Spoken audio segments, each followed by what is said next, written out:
नमस्कार दोस्तों। आज की हमारी कथा है प्रसाद की महिमा। आइए चलते हैं कथा की ओर। एक सेठ जी बड़े कंजूस थे। एक दिन उन्होंने दुकान पर अपने बेटे को बिठा दिया और बोले, बिना पैसे लिए किसी को भी कुछ मत देना, मैं अभी आता हूँ। संयोगवश एक संत आए जो अलग अलग जगह से एक समय की भोजन सामग्री लिया करते थे। लड़के के पास भी आए और कहा, बेटा जरा नमक दे दो।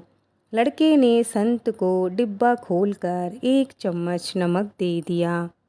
थोड़ी देर बाद सेठ जी आए और आकर देखा एक डब्बा खुला पड़ा है। सेठ जी ने कहा, क्या बेचा बेटा?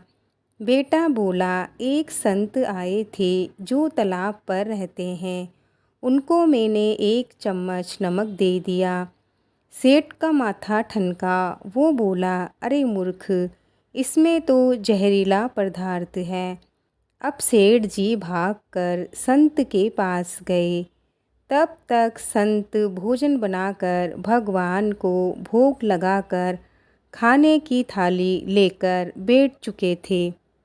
सेठ जी भागे भागे तालाब पर गए। देखते ही संत को बोले, रुकिए महाराज, आप जो नमक लाए थे वह नमक नहीं है, बल्कि जहरीला पदार्थ है। कृपा करके आप ये भोजन ना करें।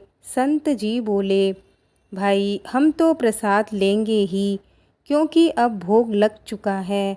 भोग लगाकर भोजन नहीं छोड़ सकते। अगर भोग नहीं लगता तो अवश्य मैं ये भोजन छोड़ देता।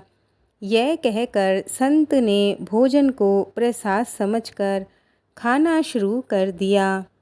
यह देखकर सेठ जी के होश उड़ गए। वो रात भर वहीं बैठे रहे।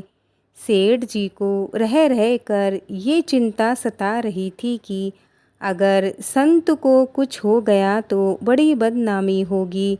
अगर रात में तबीयत बिगड़ी तो कम से कम मैं जल्दी से वैद्य को बुला लाऊंगा। सोचते सोचते सेठ जी को नींद आ गई। सुबह रोज की तरह संत जल्दी उठ गए और नदी में स्नान करने लगे। सेठ जी की अचानक नींद खुलती है। संत जी को सामने पाकर बड़े खुश होते हैं और सेठ जी पूछते हैं, महाराज तबीयत तो ठीक है ना? तब संत जी बोले, सब भगवान की कृपा है। इसके बाद वह मंदिर को चले गए। जैसे ही संत ने मंदिर का द्वार खोला तो देखा कि भगवान के विग्रह के दो भाग हो गए हैं और शरीर काला पड़ गया है। यह देखते ही सेठ जी को भी अब समझ में आ गया कि भक्त के अटल विश्वास को देखकर भगवान ने भोजन का जहर भोग के रूप में स्वयं ग्रहण कर लिया और भक्त को प्रसाद ग्रहण करवाया। इसके बाद सेठ जी तुरंत घर जाकर बेटे को दुकान संभलाते हैं और स्वयं संत जी की शरण में आकर भगवान की भक्ति करने लगते हैं। दोस्तों, ये कथा यहीं पूर्ण होती है। भगवान श्री कृष्ण की कृपा आप सब पर बनी रहे। मिलते हैं और एक नई कथा के साथ। जय श्री कृष्णा, जय श्री राधे।